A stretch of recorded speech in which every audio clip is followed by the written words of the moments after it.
Again, I want to say my name is David Harris. I'm the Managing Director here at the Charles Hamilton Houston Institute for Race and Justice. And I want to thank you all for coming today. We think this is a very important event, and we're really very pleased to be able to host it.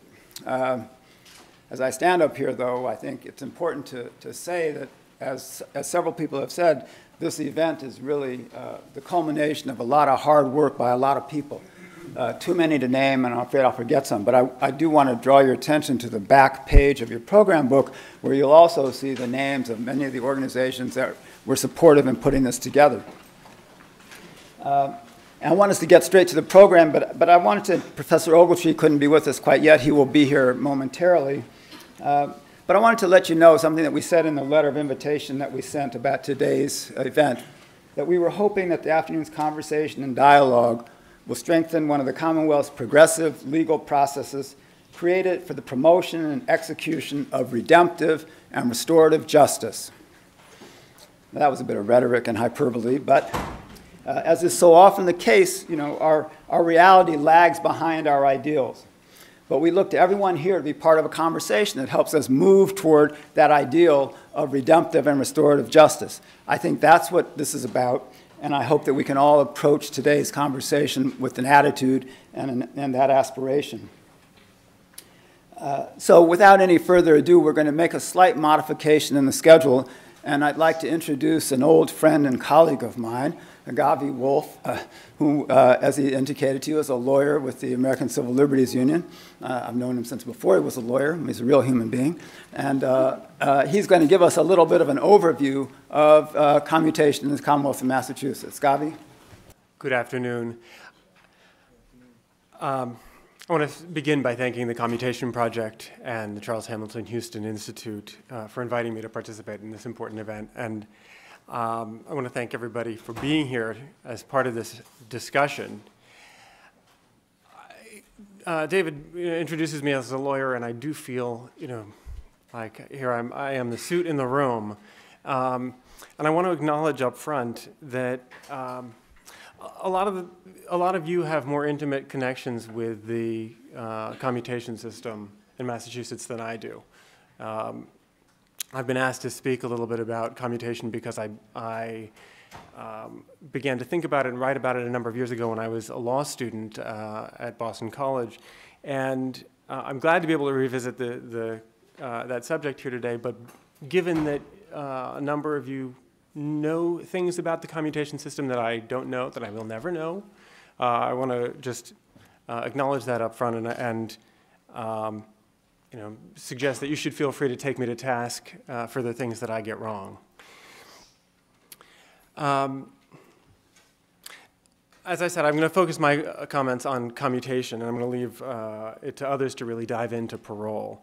I want to use my time to talk a little bit about some historical context about commutation in Massachusetts, to recommend some possible structural changes to improve the system. And most of all, I would like to suggest some ways to frame and think about the conversations that are going to come in the rest of this afternoon's program. I want to begin by being very honest with you about where I'm coming from. I believe that the system is broken. Not underperforming, not in a downturn, not stalled out, just plain broke. And I'll admit that I've come to this conclusion because I am focused on outcomes. In Massachusetts, no one is being released. No one's being pardoned, and no sentences are being commuted. Clemency in Massachusetts has ground to a halt. And I initially wrote about the failure of commutation during the Romney administration. But I'm sorry to say that 6 years later, not much has changed as far as commutation goes. Commutation is one form of clemency. It's the power to remit some or all of the punishment allotted for a given offense. And clemency is supposed to function as a safety valve on the justice system. If it's never used, never ever used, that must mean one of two things. Either we've achieved perfect justice in Massachusetts without clemency, or the system is broken. Even if I believed in the possibility of perfecting justice, I can assure you that we haven't managed that feat in the United States in any place, and certainly not here in Massachusetts. So that can only mean one thing, that clemency, the system of clemency as it currently stands is not working. There is no safety valve. So I want to start with the obvious question, and the answers are obvious too, but I'm going to go through this anyway just for the sake of saying that I did it. The question is our criminal justice system under so much pressure that a safety valve is even needed? Well, between 1970 and 2005, the US prison population rose by 700%. We now have 5% of the world's population, but 25% of the world's prisoners. And then on top of the overall gross disparity in incarceration rates compared with the rest of the world, we have to contend with the staggering racial disparities in the treatment of our own population. Our nation's overflowing prisons are filled mostly with poor, dispossessed people of color. And Black Americans are imprisoned at nearly 6 times the rate of their white counterparts, and Latinos are locked up at nearly double the rate, the white rate. People of color are also likely to serve longer sentences. Finally, on top of the grave racial disparities, we also need to be mindful that our overflowing prison system is overflowing with people who are addicted to drugs, people who have unaddressed mental health needs, and individuals who are locked up for administrative status offenses. And not much of this has to do with justice. So does the system need a safety valve? Absolutely. It's not just that our prisons are buckling under the pressure, our communities are being squeezed to the breaking point. And possibly the greatest strain is on our society's ideals of fairness. For all of these reasons, the safety valve of clemency is sorely needed today, maybe more than ever. Assuming you agree with me about the basic premise that our justice system and the people it affects, that's all of us, are in dire need of relief, then we need to take a little closer look at clemency to examine its goals, its capacity to provide that relief, and its limitations. What is clemency supposed to be able to do, and what is its purpose? Every executive who wields the pardon power is likely to have a slightly different answer, a slightly different philosophy about it.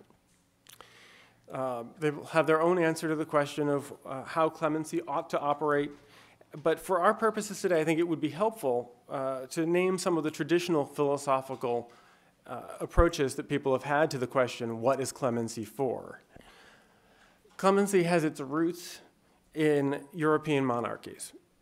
Yet the power was also given to the president under the US Constitution and to most governors under the state constitutions. So right off the bat, there's this tension between the history of the institution and its role in our modern American constitutional scheme of checks and balances. Under a monarchy that's ruled by an all-powerful sovereign, clemency was a private act of grace from on high. Literally, clemency meant mercy. As an act of grace, it didn't need to be justified. It was a good in and of itself. Clemency was moral because mercy was a virtue. In contrast, Justice Holmes articulated a different role for clemency within our constitutional scheme. He described clemency as a determination that, quote, the public welfare will be better served by inflicting less than what the judgment fixed. And according to this model, the pardon power serves a larger social utility. Because clemency is fundamentally about remission of punishment, it's about the retrofitting of punishment that was assigned to a particular individual, theorists tend to describe the goals of clemency in terms of the theory of punishment to which they subscribe. There are 2 major theories that are fairly straightforward. On the one hand, retribution.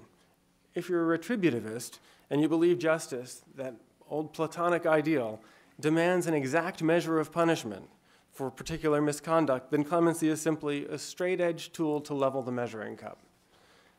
In this case, a commutation is a way of reducing a sentence that is too harsh in an objective sense. On the other hand, we have redemption. If you take a redemptive approach and you believe people deserve credit for their personal transformations while serving their sentence, well, then clemency becomes a tool to recalibrate the measure of punishment in light of individual rehabilitation. And you might ask, has the prisoner improved himself in word and in deed? Has he achieved a higher moral attainment, as evidenced by expressions of remorse and public service? And is he now a different, better person than the one who committed the crime? I like all of this theory. It brings us back to essential first principles about justice and fair treatment, and it's worth listening to today's discussion through the filter of these theories of redemption, retribution, grace, and public welfare. But to be honest, I feel that today we don't have the luxury of spending too much time on theory because we're at a different, more basic and sad point in the discussion. Not just what is clemency for, what should it be about in theory, but how and whether clemency functions at all in practice, regardless of what theory you relate to. As I mentioned earlier, the system is broken in Massachusetts. Not a single pardon or commutation has been granted in the last 10 years, even though nearly 100 petitions are filed annually. Not one during former Governor Mitt Romney's entire term. And not one, not yet at least, and we're 6 years in and counting, under Governor Deval Patrick. That's a full decade of inactivity. In computer speak, you might say that the session has timed out and the system is offline.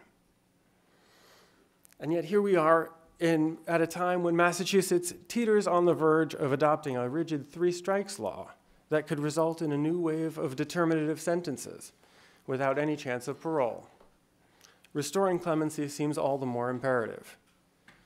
So, all right, think about clemency today, about theory today, but I hope that we'll also focus on brass tacks.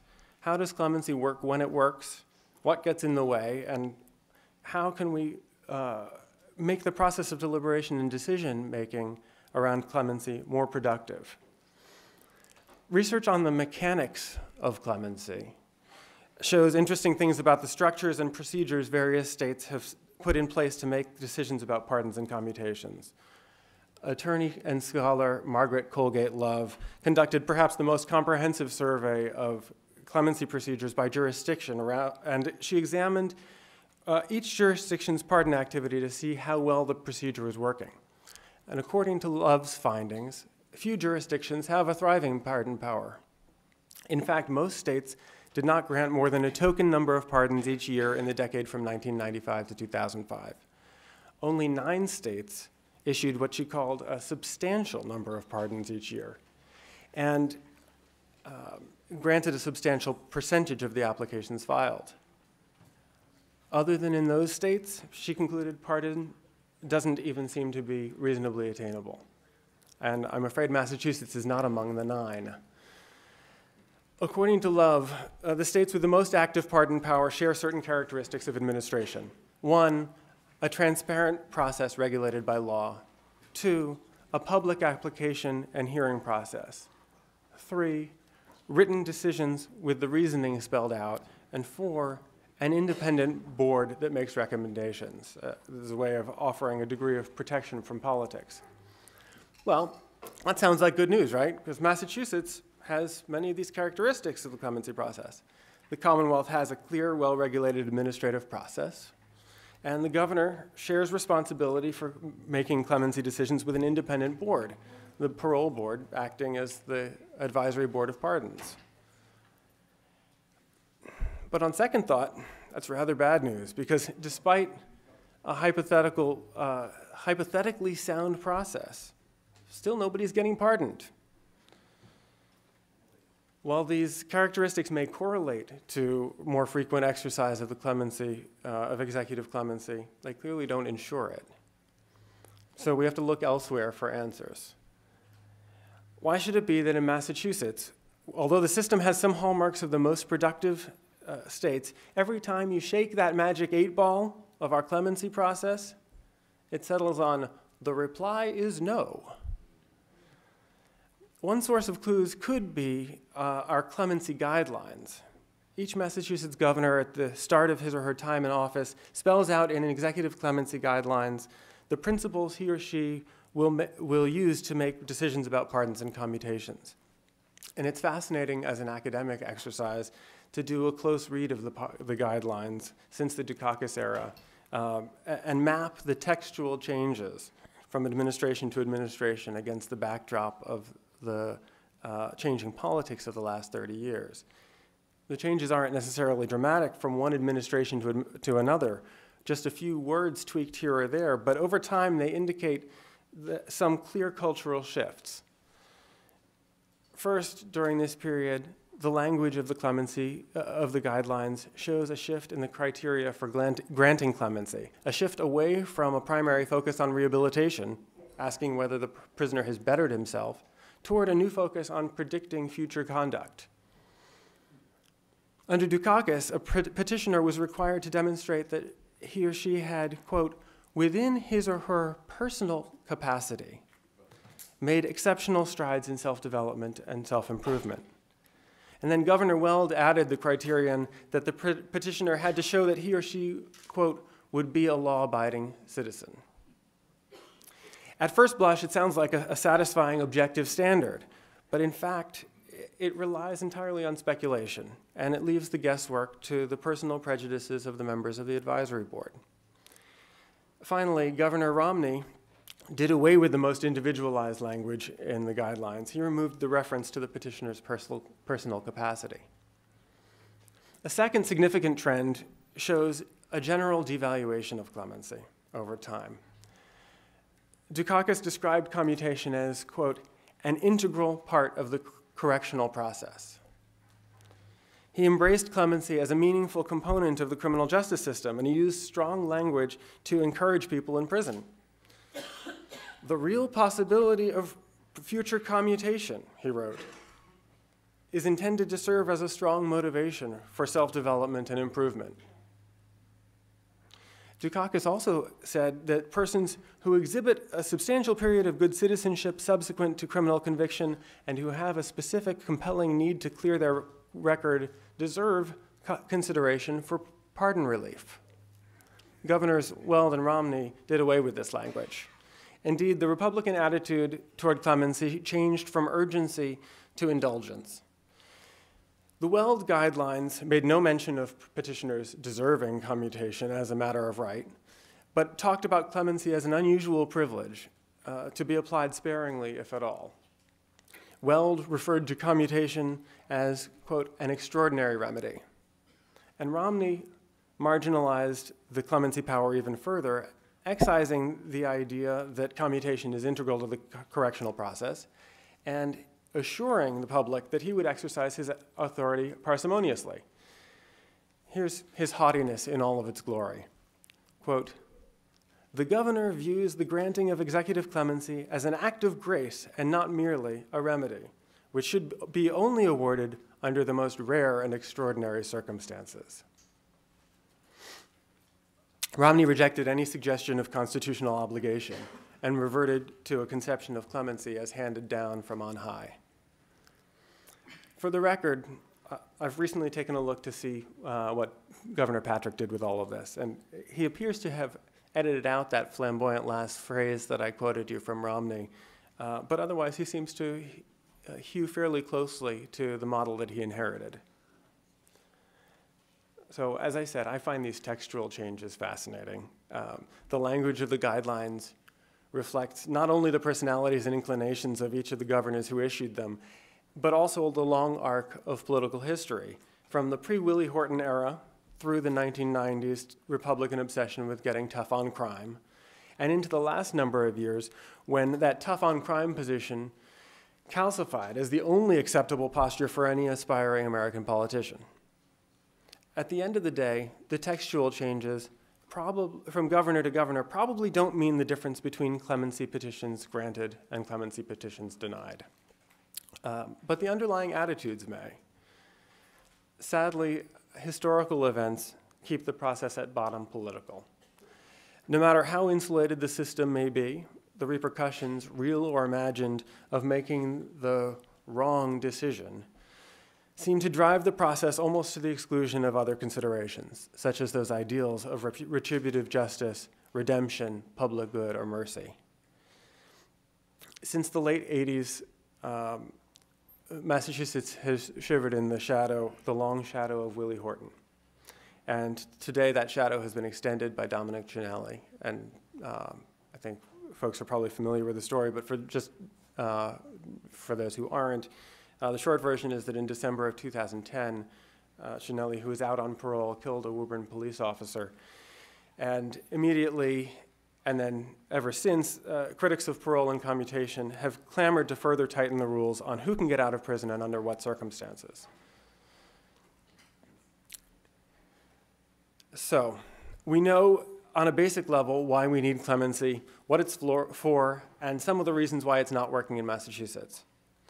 But at my core, I'm an activist, not an academic.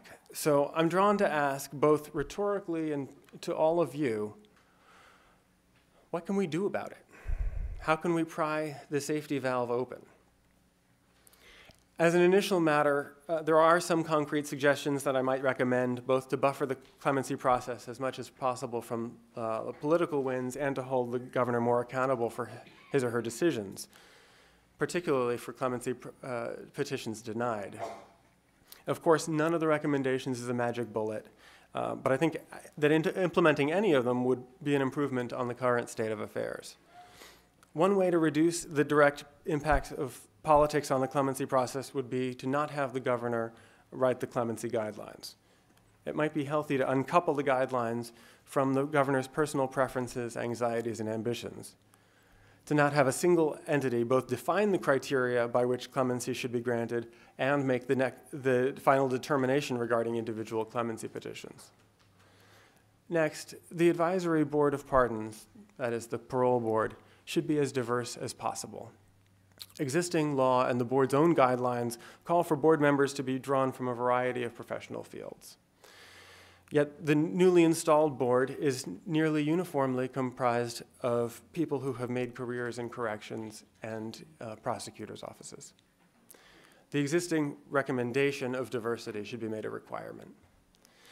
In addition, the governor must be held accountable for his or her clemency decisions, and in particular, attention should be paid to denials. Today, denials are silent, and that silence enables governors to deny clemency without calling any critical attention to those decisions. 3 simple structural changes will draw more attention to clemency petitions denied.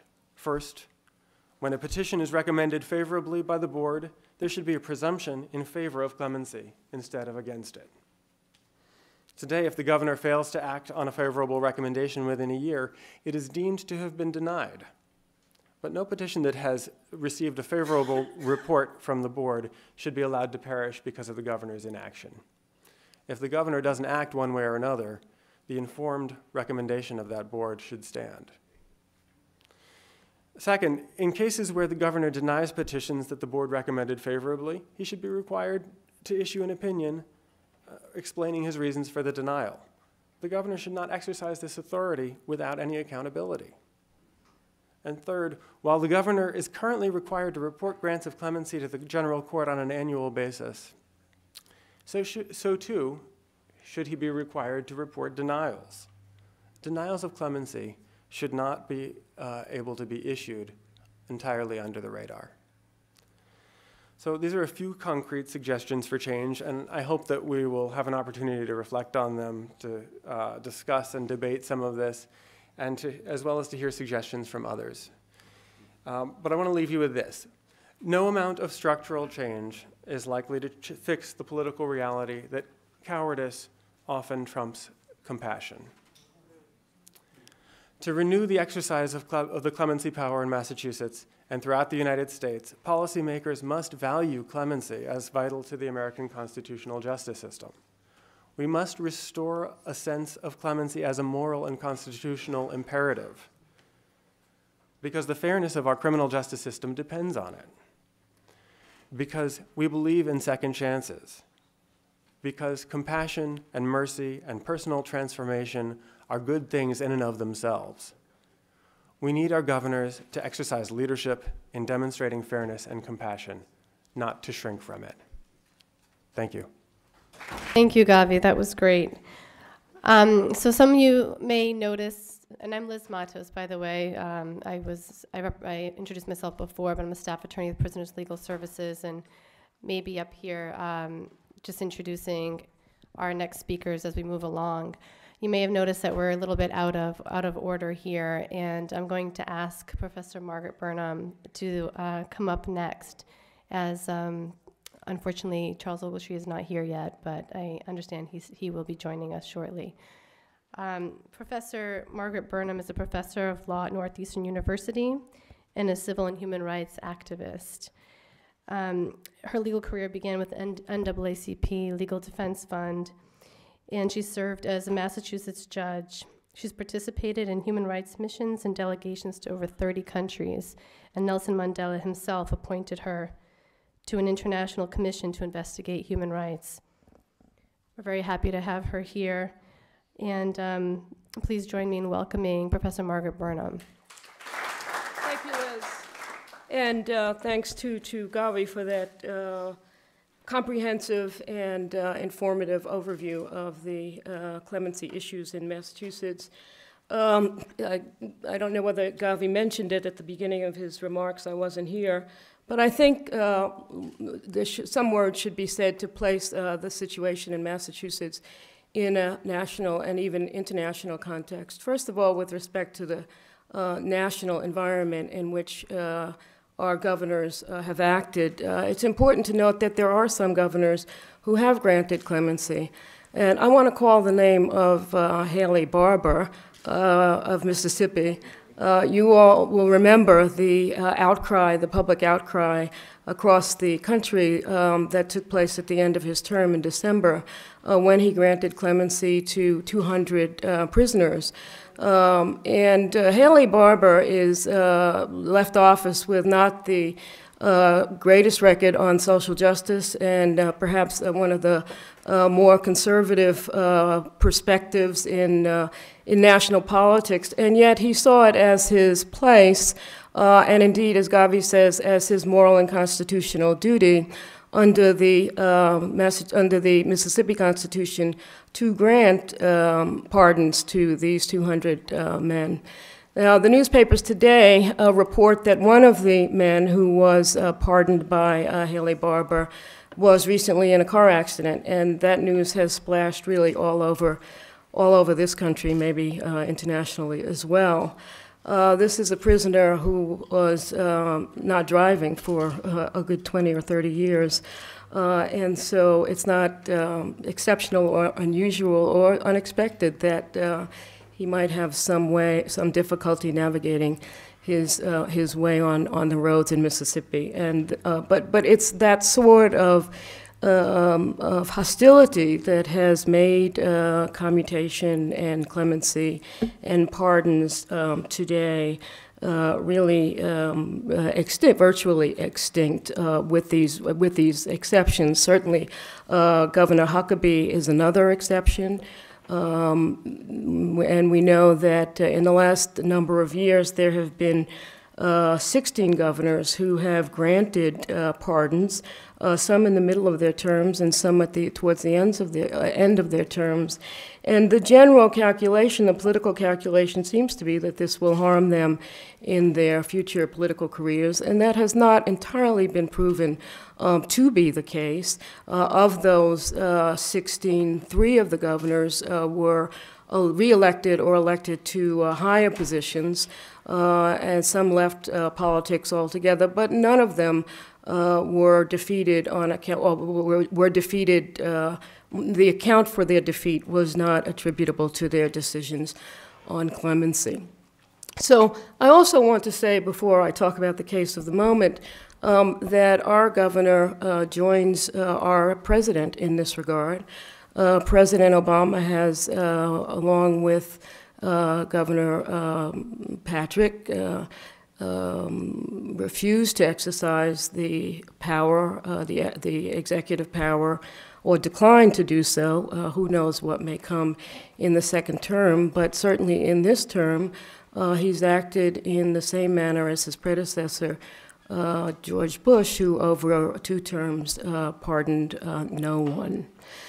I think there is hope on the horizon. I think there's promise on the horizon. I think that this is the struggle to reinvent and re-understand the significance and the imperatives of clemency and pardon are really of a piece with our understandings of the overcrowding in prisons and the steps that have to be taken in order to reduce our prison populations. And certainly if the moral imperatives are not sufficient, as they may not be, certainly the cost benefits of releasing prisoners have made their mark in California and in Nevada, and have influenced legislators in those states. We seem to be headed in the other direction, but not inevitably. And so all of that is the context in which we have to consider the decisions of our previous governors, Governor Romney, who pardoned no one and who commuted no sentence, clearly with a view towards what he would be able to say on the campaign trail, and as well now our Governor Patrick. That brings me to a particular story. I think it's one of the most compelling stories in our Commonwealth. It's the story of Arnie King's struggle to obtain release from prison. Arnie has been in prison since 1971. He's about to celebrate his 60th birthday, so he'll shortly be a senior. He grew up partially in Maryland and partially in New Hampshire, in Newport, New Hampshire, where his father was a serviceman and where his father and mother raised 8 children.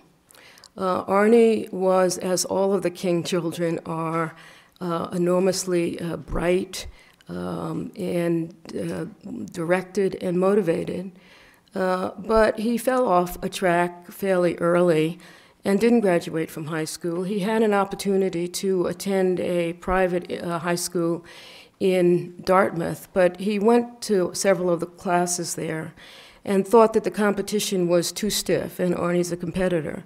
And so he left that program prematurely and indeed ultimately a fatal mistake, and turned to the streets and came into Boston one evening with 2 of his buddies. And at the end of the evening, a young man who had just passed the bar and was about to become a contributor to our legal community here in Boston, found himself, was dead, was killed, was murdered.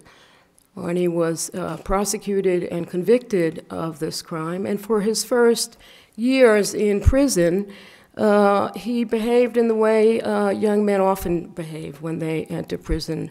He resisted, he fought back, he was non-compliant, and for those behaviors, of course, he was written up, locked up, and accumulated a record of noncompliance. It took a number of years, but when Arnie finally did find the right path, he chose it with an enthusiasm. He's embraced it with an enthusiasm unparalleled in my experience, which is to say, he educated himself.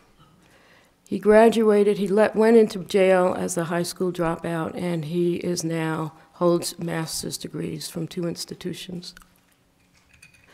He turned his life into causes in the prison, and he turned his attention to those prisoners who were younger than him and who needed his guidance, his experience, his wisdom, his love, and his generosity. And he turned those skills, those talents, that Arnie enjoys, as I say, unparalleled talent and skill. He turned those to his community as well, where he ran schools, ran a prison network,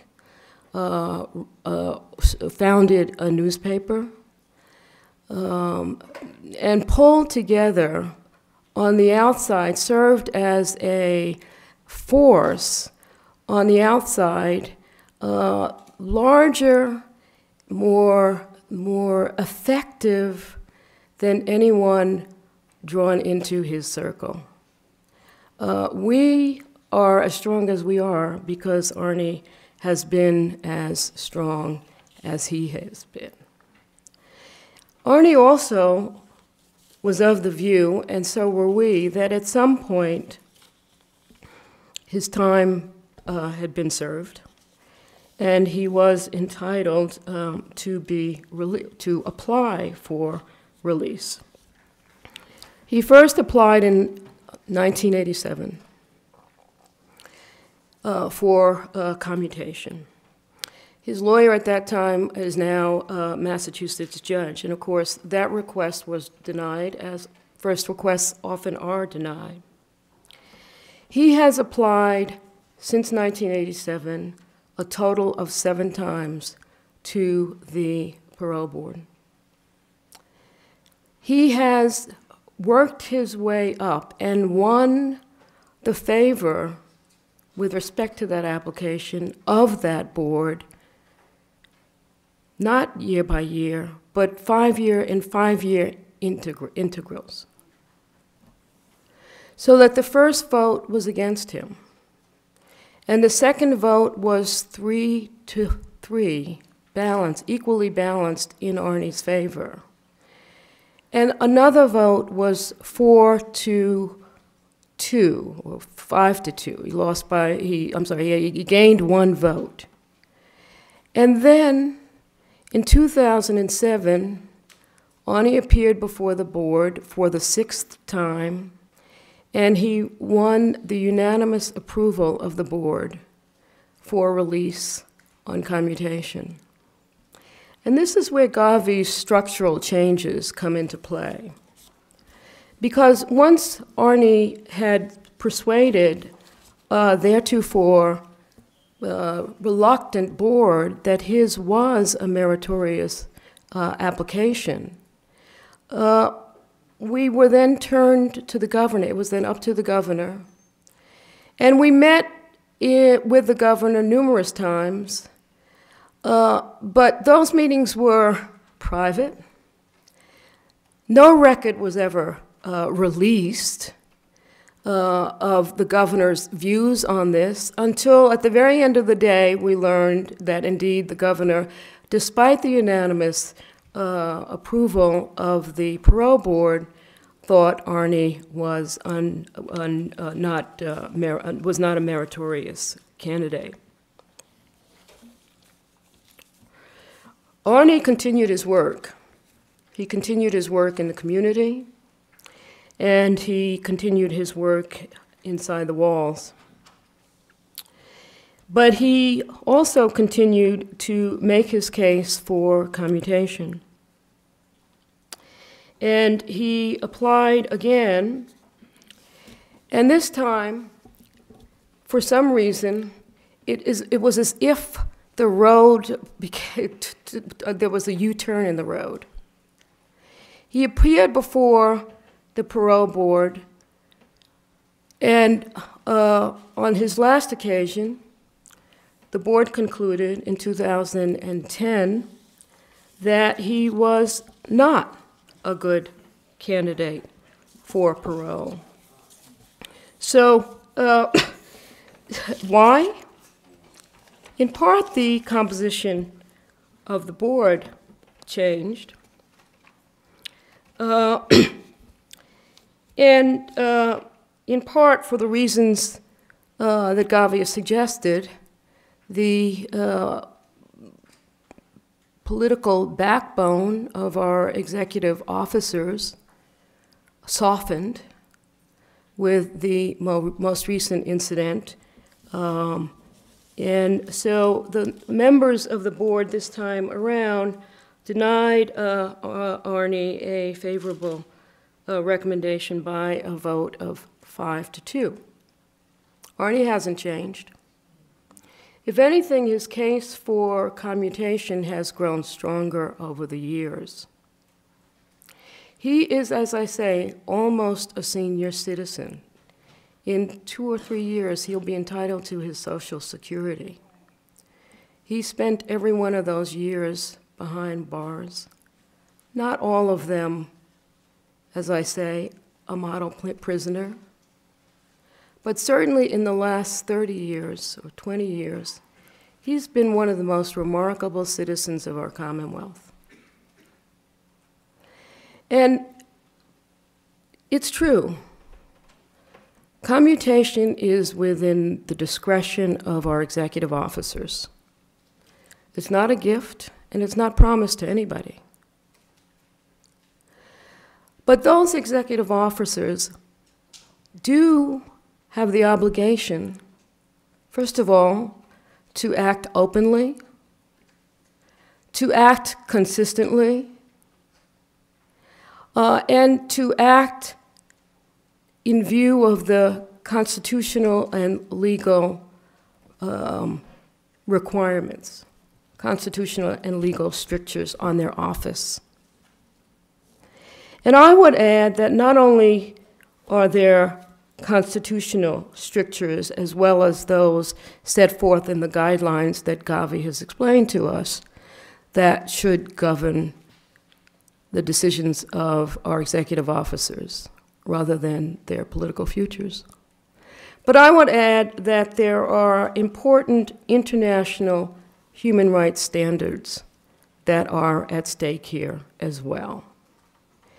In no other place in the world would Arnie King still be in jail. We are in the country which has a larger number of per capita prisoners than anywhere else in the world. We live in a country that has stigmatized those who offend from the time of their offense until the time they die, without reprieve. We are unique in that respect. And we are also in violation of the International Convention on Political and Civil Rights and many other human rights instruments to which our country is a party. This fight has to be pursued not only in Massachusetts and not only on behalf of Arnie King. And I appreciate those who say that Arnie's is not the first case to start with.